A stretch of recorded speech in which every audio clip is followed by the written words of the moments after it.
and to be gainfully employed so that they are able to anchor their future. We have many young people who have gone to school and they have come out and they have no employment. Most of them have succumbed to peer pressure, frustration, leading to depression and many cases of suicide. We are having serious challenges of suicide and depression arising from our young people having gone to school, acquired degrees, but they are not gainfully employed. We are having a challenge where our young people have taken to drugs, to illicit brews because of frustrations.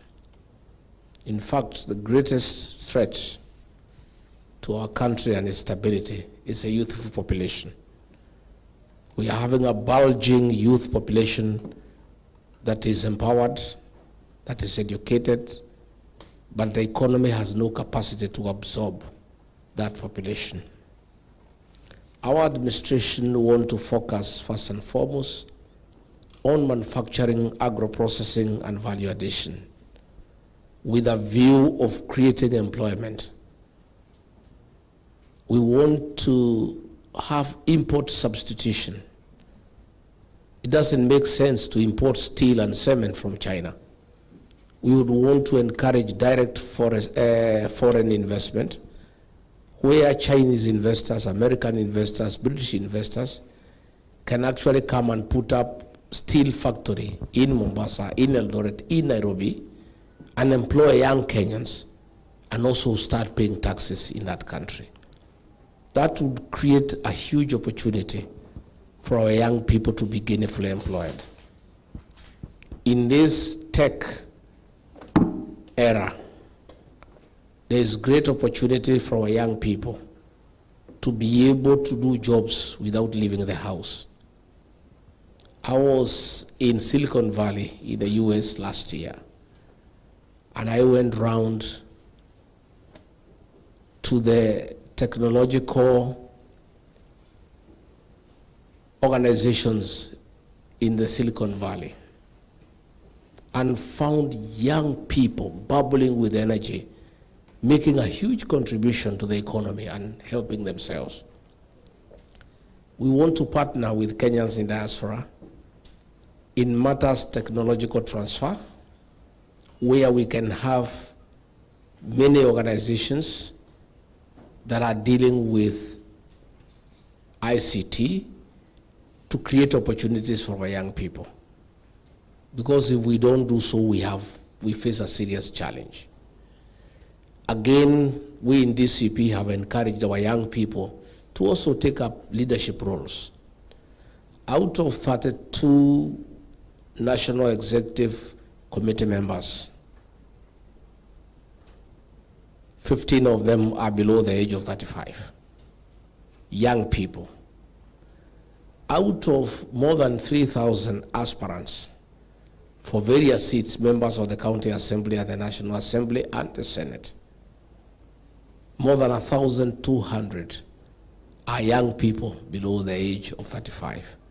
And in fact, we have given them a very serious advantage, where to vie for a certain seat is 50,000 nomination fees. Young people below the age of 35 will be asked to pay half so that we encourage them to take up positions in leadership. And I must say, our young people have come of age. In 2024, when Raila Odinga, the late, betrayed the Kenyan people and joined William Ruto, it is the Gen Zs, the young people, with their smartphone and a bottle of water that took up the streets and held the government to check. These young people are amazing. They are fearless, they are knowledgeable, and they are willing to go. So let me confirm to this audience tonight that I've invited our young people not to ask us what we shall do for them. I've invited them to come and be part of the solution. I want to promise that in our administration, we will blend youthfulness with experience. Where we have a cabinet secretary who is experienced, who has a proven track record, we pair up that cabinet secretary with a young Gen Z who is educated, bubbling with energy and zeal, but with no experience.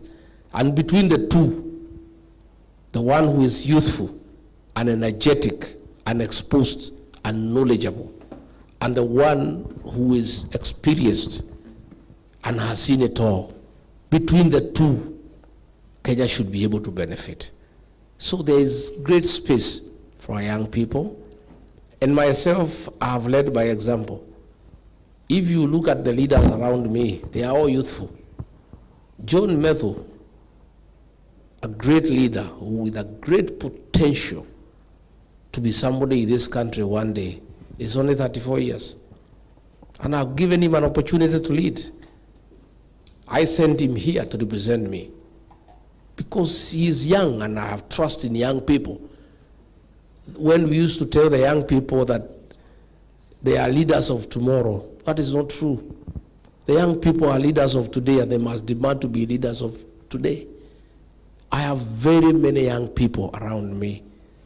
The women rep for Kirinyaga, Jerry Minor, is 29 and have given her a lot of responsibilities in the party to represent us everywhere. The Gitonga Mukunji, the MP for Manyata, wants to be the governor of Embu next year. And we have encouraged him to go for it, and he's a young person. So we are saying that there is space for young people. But we are asking the young people also to take the challenge. Nobody can give them leadership when they're at home. They must do what the Gen Zs did. They came out and announced their arrival on the Kenyan space. Everybody knows the Gen Zs are up and around, and you cannot ignore them.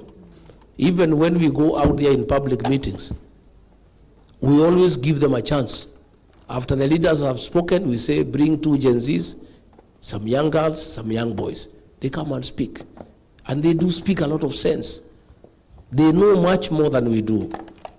So I want to thank you for the question and to say that we have serious plans on how to make sure that our young people are employed gainfully, and again matters financial inclusion, creating finances to enable young people start small businesses, because not all of them can be given a job of morning to evening.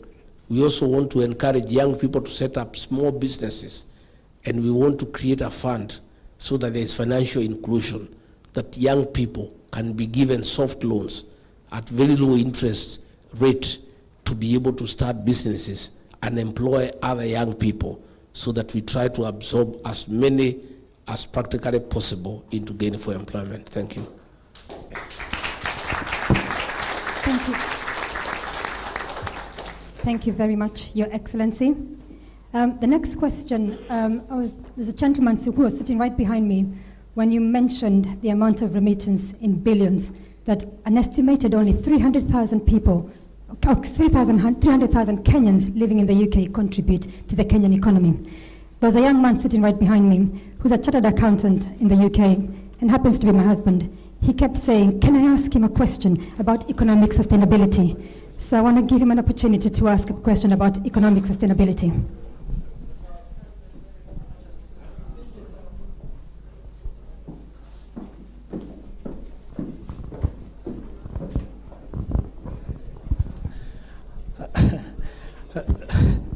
Thank you very much. As my wife, well, she's put me on the spot. This wasn't arranged.